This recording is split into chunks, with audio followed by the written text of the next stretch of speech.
I think Kaczynski's the guy who, if you want to make a popcorn movie, you get him. Yeah. Like, you want to make a great popcorn movie, you get him. He's a movie star director. Yeah. I mean, his thing now, and I do wonder if he changes it up, but I say just go with it. You get a movie star and you put him in a vehicle. An actual vehicle. An actual vehicle Yes. with a steering wheel. Yes. And that is Joseph Kaczynski. I mean, right now, they've got to be looking at vehicles for Matthew McConaughey that you put him in a sidecar or something. Yeah. And it's directed by Joseph Kaczynski. And Well, it's he does sidecar have the movie. bus movie, though. He has the last bus movie, Well- which is Green Grass. Well, let's just talk about that real quick because this This is great for that movie. So this is Crapple TV Plus, which has been taking it on the chin the last few years with Argyle and their theatrical releases. I mean, Kills of the Flower Moon cost a lot, it made what it made. Napoleon, I guess, underperformed. Fly to the Moon. I mean, Fly Me to the Moon, that's the one that killed the Crapple TV Plus in theaters experiment. Yeah. Wolves with an F. And now they got F1, huge theatrical hit. They're making real money at the theaters. It's going to have legs. The day-by-days are going to be incredible. Yeah. They've got a couple movies in the can. They got the Spike Lee Denzel Washington movie, and Which they've got is not planned for a theatrical release other than limited. It's not. And then the same thing with this Lost Bus, Matthew McConaughey, America Ferrera, coming off an Oscar nomination. Oscar nominated. Directed by Paul Greengrass. Right now, from what I've heard, that is limited theatrical, and then it's on the service. Put that effing... here, I'm going to use it now. Put the fucking Lost Bus in full theatrical release. I used it there, and I think I used it appropriately. Wow, I almost feel like I was going to get slapped after that. If our chairs were closer, because I know on the YouTube screen it looks like we're right next to each other. Not. In here, we're far enough apart that if I can't slap him, I can't. It would happen can't. so much more often if you could. Yes, that's how you know that we're not right next to each other. Yes, if we were closer, if we were as close in real life as we look on the YouTube screen. Pop, pop, pop. Yeah, just slap after slap. And I would have slapped you there. Yeah. I would have slapped you there because I was feeling it. But put it in movie theaters. You just had a huge hit with a star from the 90s in Brad Pitt in a vehicle, in a physical vehicle where he's got a steering wheel. Yeah. People want to see these movie stars with their hand on a steering wheel, and you've got a movie. Yeah. Called The Lost Bus. Yeah. What does every bus have? Steering wheel. A steering wheel. Yeah. You got a movie where Matthew McConaughey, the audiences know that Matthew McConaughey is going to have his GD hand on a steering wheel. It takes place in a fire. There's a fire, a bus that is in a fire, and you got a movie star who's got his hand on a steering wheel. You got an actress who's coming off an Oscar nomination and the biggest movie of the year from 2 years ago. Get that movie in full 4,000 screen theatrical release. Yeah. Yeah. That is to me, coming out of F1, that has got to be one of the biggest stories is a Denzel Washington movie. Even doesn't matter. He doesn't have a vehicle. He doesn't have a steering wheel. It's Denzel Washington. He's in movie theaters. Yeah. Spike Lee, when he's got Denzel Washington, definitely should be. I mean, Spike Lee should always be in movie theaters, but Spike and Denzel, yes, that's movie theater. Yeah, yeah. And Matthew McConaughey's going to have a steering wheel. He's going to be driving a bus. You have F1. It's going to be one of the biggest movies of the summer.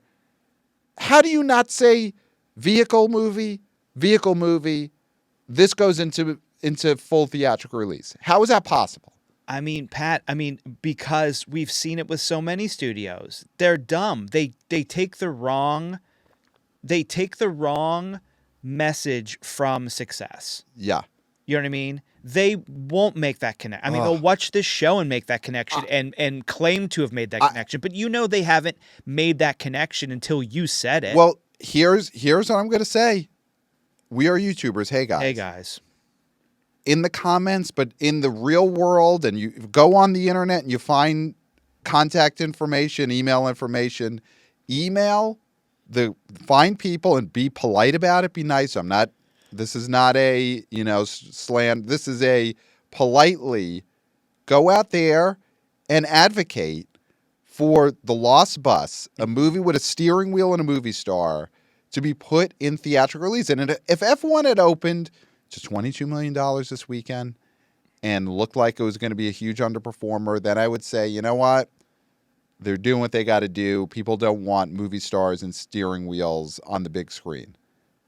But that is not the case. Mm-hmm. After this F1 opening weekend, the wannabe-o boys, wannabe-o girls, wannabe-o people, they got to get out there and demand that movie is put in real theaters, not just 5 theaters for Oscar qualifying and then it's on the service. Full theatrical release. Yeah. And it's impossible until it happens. Exactly. We cannot just put our hands up in defeat now. Mm-hmm. Not after this F1 opening weekend. No. Now we got a chance of getting these Crapple TV Plus movies in theaters, especially ones with movie stars sitting in a little driver's seat, putting their hand on a steering wheel. Yeah. And then maybe you ask Spike, you say, Spike, I know this is your vision and this is, a movie that you've worked on. It's a remake. So there is like a plot that you're following. Mm-hmm. Is there any way? Mm-hmm. I see a lot of scenes with Denzel on the New York City subway. Is there any way you can get him behind the wheel of the subway car just for a scene? Just for one scene, do a pickup. He's in a fantasy sequence. He's sleeping. Yep. He's driving the F train, and then he sits up. Right. What was that about? Here's the thing. You don't even have to film anything else to make that happen. What you do is you license some footage from that remake Denzel made of the taking of Pelham 123. Remember that one with Denzel and John Travolta? Wasn't Denzel the guy driving the subway train? No, I think you're thinking of Unstoppable, where he drove an actual train. There's that. But I think wasn't he in the control room? No, I think he was on the train. Who was in the control room then? Not Denzel. Denzel would be on the train. Why wouldn't they're not gonna keep Denzel and John Travolta that far apart, are they? I'm sure at some point Denzel was driving that subway train. I saw that movie in theaters. Okay, so I believe you. Now you've got multiple movies where Denzel is driving a train. Yeah. Because even Unstoppable, you're getting close enough and you don't realize he's on a train, like an Amtrak train. You could fake it for a subway train. There's definitely footage of Denzel that you could splice into highest and lowest to make it seem like he's driving a train. His character's driving. I'm seeing some images where he is in the control room. Yes, of Pelham. Yeah, he's the guy driving he's the conductor of the train. No, he's he's around a bunch of computers talking to people. Okay. So he's not the driver of the train. So they may then have to film, but I think if you go through Denzel's career, you can find footage of this guy driving a subway train that you could splice into this movie. Yeah. I mean, after all that, yes. Yes. Definitely needed to be corrected there for sure. Yeah. Definitely needed that. Well, for accuracy, listen, I'm saving you. Definitely needed because that, for sure. The people were screaming at their listening devices. That's the same thing. They were then. I'm sure they're not now. They had no clue when you were like, I've never heard that Willa Ford song. They were screaming. Mm-hmm. Screaming. What was it called? Bubba Baby? What was it? I Want to Be Bad. I Want to Be Bad. Yeah. Everyone remembers 2001's I Want to Be Bad. So I think Crapple TV Plus has to take this momentum, this actual physical momentum that this movie has created, and take and run with it. Yeah. And it's not because this isn't over. No. They still need to do more work. Yes. This is one victory. Yes. One victory is great, and we can be happy about it. But that is not a theatrical studio make. And Apple should be focusing on the phones because that's 99% of where all their money comes from. Yeah. But in terms of this worthless diversion that is them having a movie division, they should be focusing on being a theatrical studio. Absolutely. That releases movies into movie theaters. Yes. And this is a non-IP, although of course it is a racing.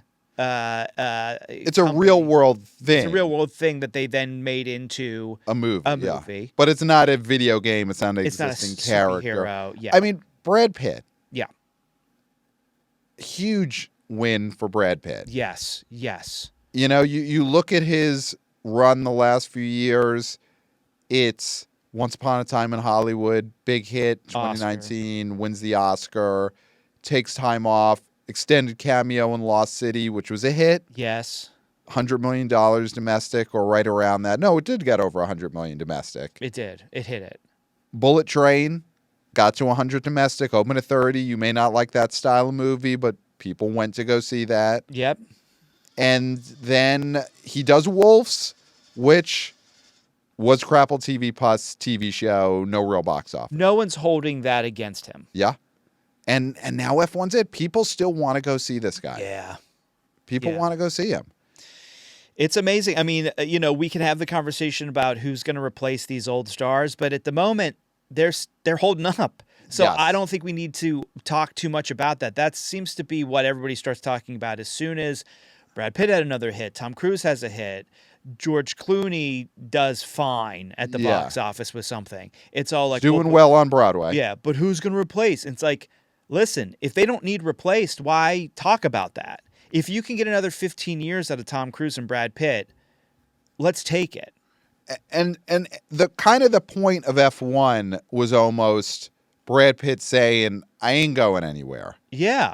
Look at me. A lot of sort of, he's showing a lot of arm in this movie. He's ogled a lot. Yes. He is ogled a lot by multiple people in this movie. Yes. Carrie Condon, Oscar nominee for Banshees of Inisherin. This is sort of her big cash in from that Oscar nom. I know she was in Night Swim. She's been in more Hollywood movies since then, but this is the big one. Yeah. Was her being the co-lead in F1. She's great in this. She's great in this. She ogles in a way that only an Oscar-nominated actor could ogle. And that is her role here, is to do a lot of ogling of Brad Pitt, and I loved the way she ogled in this movie. But can we say that I think there is ogling, and I'm not going to deny that there is not a woman ogling a star in this movie. But I'll say we have come so far from 1994, where Julia Roberts and Nick Nolte are in a movie called I Love Trouble. Mm-hmm. And she has to look at his bottom. Yes. Through a door in the bathroom. Yep. And act as if it's the best bum she's ever seen. She had to lick her lips. She had to smile and be like, not bad. I like this. She had to do that famous made her movie star Julia Roberts smile when she saw Nick Nolte's rumpled, naked, saggy bottom. Bear took us. And at least now, we can all say, okay, here's a guy who should be getting ogled. Yes. Ogled. Yes. But however you want to say it. Yeah. Right? If you want to say it the correct way, you can say it the correct way. If you want to say it the wrong way, then you can say it like me. Mm-hmm.